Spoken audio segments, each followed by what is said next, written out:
Well, hello everybody and welcome to Jeff's baking blog. Today I'm going to make some inverse puff pastry. I've been wanting to try this for a while. Usually puff pastry is made with a dough which is rolled out, and then butter is put into the centre of the dough. The dough's folded over and it's rolled and such like. With the inverse puff pastry, it actually works slightly in reverse. Butter is mixed with some flour and formed into a rectangle, and then more flour and less butter is mixed into another paste basically. That is rolled into a smaller rectangle, and that is folded within the butter rectangle. And it seems to work very well, and I've checked a good few recipes on how to do this, so I'm going to give it a try because I have a couple of ideas for using the puff pastry. Now, it is a very long process, but most of the time taken up is actually waiting for the pastry, as you're working with it, to chill, because you need to work with it while it's chilled rather than while it's warm. So I'm going to do the ingredients in two different stages basically. First, the ingredients for the butter and flour mixture, which I think may be called a bourrage or something like that in French, or a butter paste I'm going to call it. So I'll go on to the ingredients for that. And for that I have 150 grams, which is 1 cup, based on scooping packed flour into a 250 milliliter cup of plain flour. And I have 375 grams, 1.5 cups plus 2.5 tablespoons of unsalted butter, which I have softened slightly. Some of it's still quite chilled, but I'm going to mix this in a food processor, so I can just mix it until it's softened and combined, and that will be fine. And before I go on to do that, I'll just say that I've prepared some parchment paper, and this is to fold or wrap the butter paste into, and that is going to be, well, that is in actual fact 20 centimeters deep by 36 centimeters wide, which is 8 inches by about 14 inches. And I ought to say, don't, although you need to be fairly precise with this, you can work in inches or you can work in centimetres, as long as you keep the ratios pretty much the same. So I'll put that to one side, and we'll go on and we'll mix our flour into our butter. So I've put my flour into the bowl of a stand mixer, and I'm going to add my butter in as well.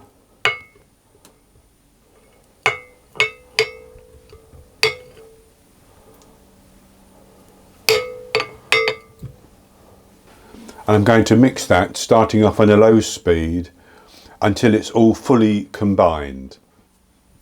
And I will gradually increase the speed.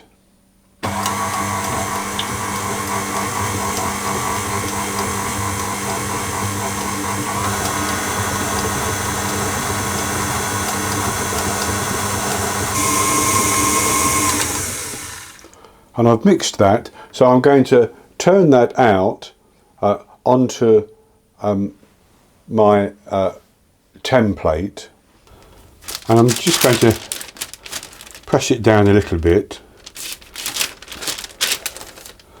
and we need to get that even basically. But as you can see, it's very soft, so it's going to be very forgiving.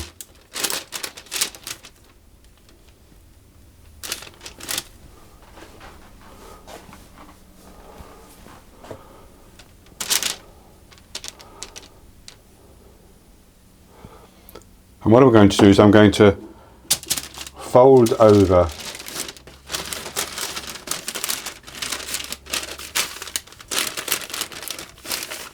my template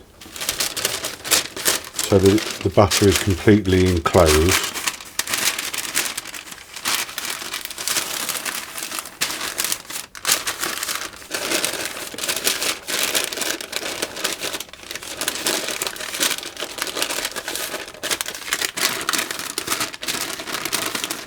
Like that, and then I'm going to press it down, and I'll turn it over so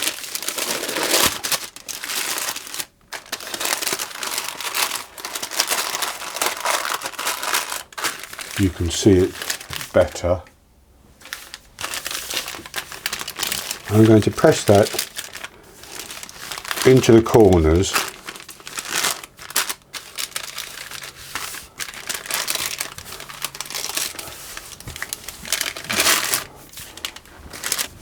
And I've got that into the corners, and I'm feeling to make sure that it's fairly even all the way across, which I think it is. I'll just turn it over again.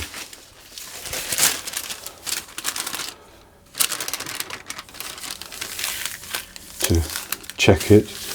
Yep, that's fine. So I'm going to put that into the fridge, and I'm going to chill that for at least 2 hours. It needs to be very, very cold before we can work with it. And for the second stage is to make the flour dough, basically, which I think is called de trompe. And for that I have these ingredients, which is 355 grams, 2 1/3 cups plus 1 teaspoon, and I'm using bread flour here because that has a slightly higher protein level than plain flour, and that works well, I understand, in puff pastry.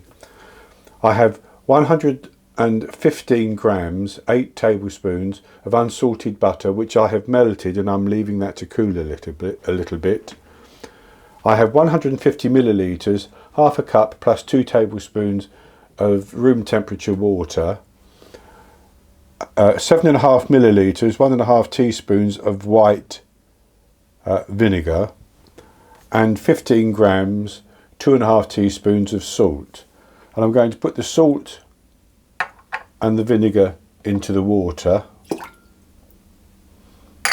I'll just give those a stir around.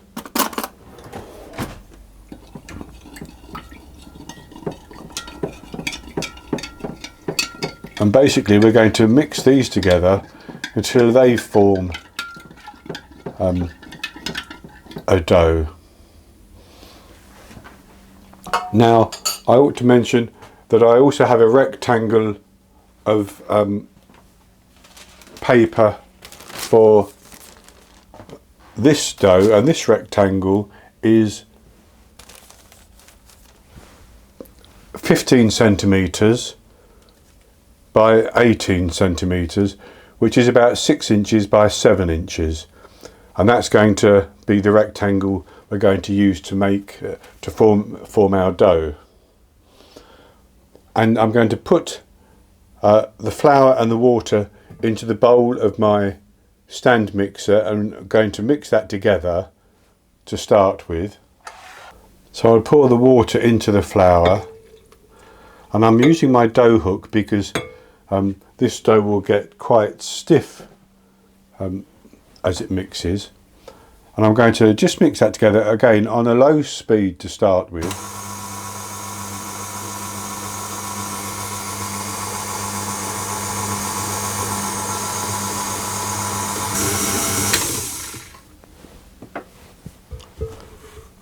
I'm just going to scrape around the bottom to move that flour off the bottom.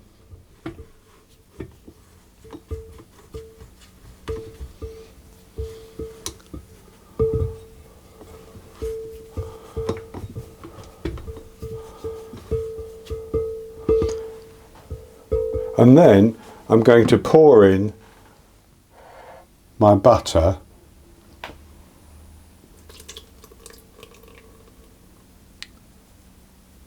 and I'm going to mix that again on a low speed until it all comes together into one homogeneous dough.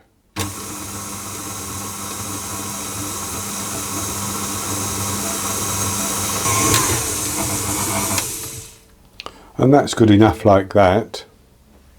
So I've put my dough onto my template, and we're going to repeat the process which we did for the butter, which is to form it into a rectangle. So I'm going to enclose the dough.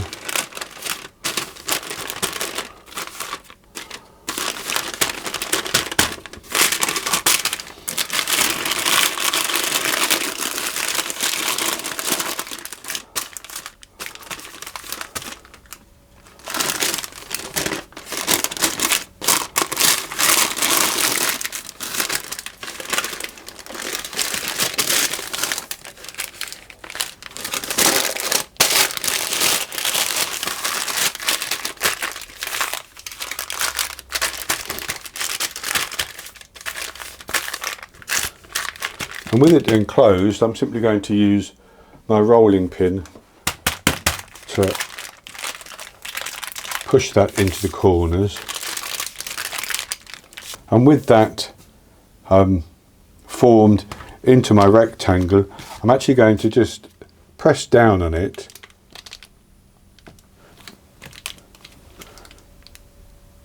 to try to make sure that it's fairly level all the way across. Like that. And then I'm going to put that into the fridge, and I'm going to chill it for 2 hours. So once my butter has chilled for at least 2 hours, and this is chilled for 2 hours, I will come back and we'll go on to the next step, which is starting the process to combine the butter with the flour dough and start to roll it out into our puff pastry. So it's been over 2 hours now. I took the butter out of the fridge about 30 minutes ago, just so that it can warm slightly, because it goes much firmer than the flour dough.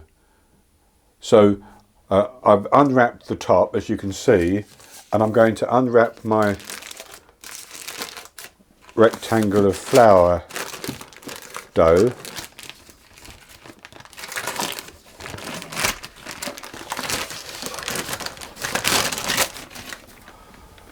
And I'm going to put that into the centre, or thereabouts, into the centre, like that. And I'm going to try to lift this up and bend it over the top.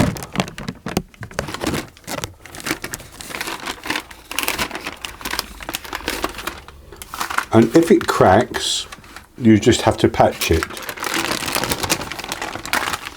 But mine didn't crack, so that's fine. And I'll do the same with the other end as well.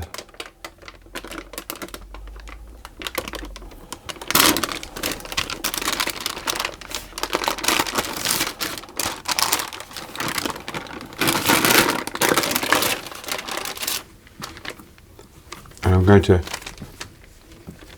press those down to seal them, basically. And I'm going to peel off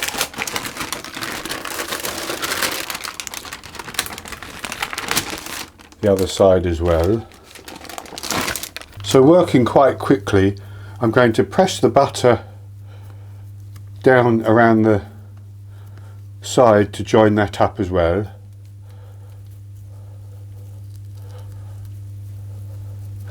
And do the other side the same. And then I'm going to push the centre together as well, like that.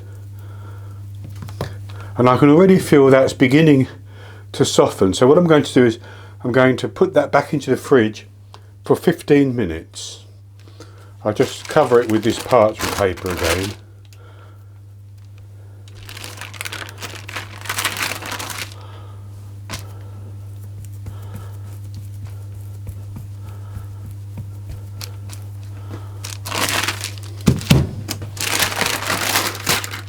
And I'll come back in 15 minutes and we will start to roll out the pastry. So I've now taken the pastry out of the fridge, and I have put it onto quite a well floured surface, and I'm going to sprinkle flour over the top.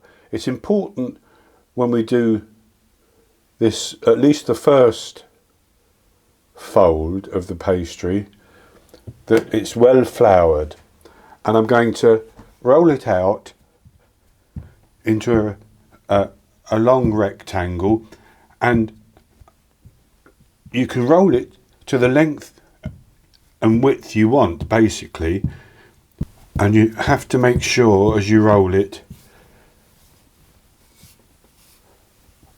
that you're pushing the batter back together if it cracks at all, and then that you don't have the dough sticking to the surface.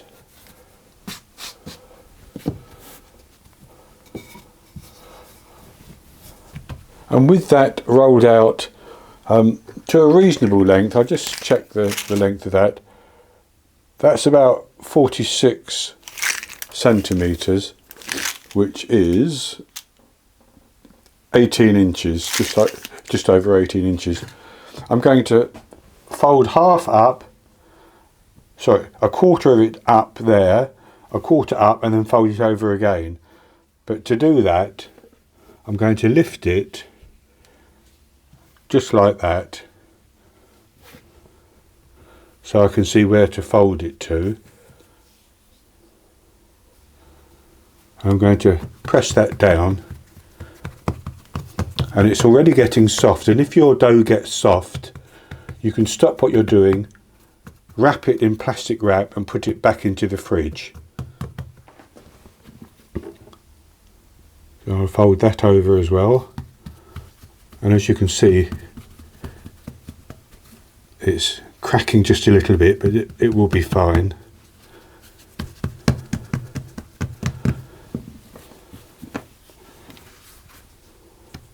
And then I'm going to fold it over again like that, and I'm just going to press it like that.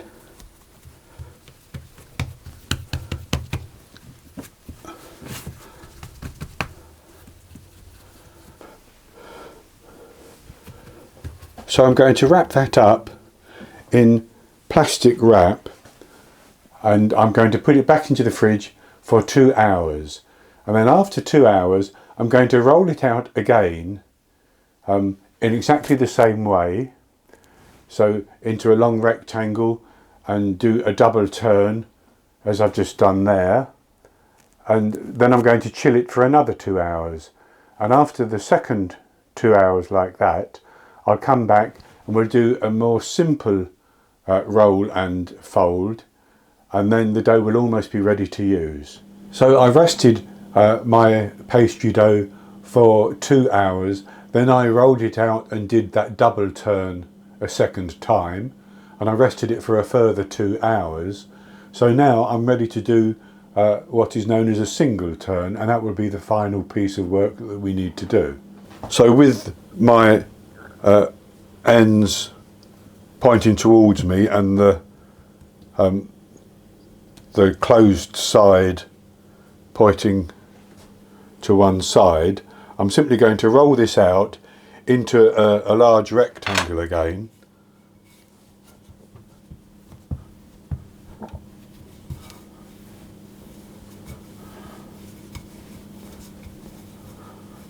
And with that rolled out, and you can do it the size you want really, but I've got mine at 50 centimetres, which is just about 20 inches or thereabouts.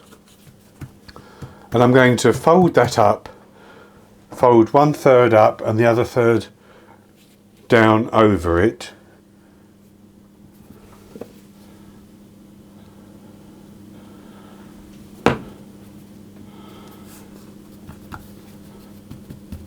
So that's good. I'm just going to press that a little bit down like that. and fold this third over and press it down, and there I have a good block of puff pastry, and that weighs about 1100 grams, which is probably the equivalent of 3 sheets of shop bought puff pastry that's rolled out, ready rolled. And I'm going to wrap that up and put it into the fridge, and after 2 hours it will have chilled enough it can be divided up and rolled out to be used, but you can leave it in the fridge for 3 days or so, something like that, because the white vinegar in the dough will prevent it from discolouring and such like. You can actually freeze it for 2 to 3 months and it would still be perfectly good if you take it out, but I will be using this within the next couple of days. So that's going to be it for this video. I hope you've enjoyed it, and if you have, please give me the thumbs up below and click to subscribe to my YouTube channel. In the top left hand corner of the screen there'll be an eye that you can click on, and that will take you to a link for the recipe, and I'll put a link below the video as well. And I'll be back with another recipe in the very near future, so until then, happy baking.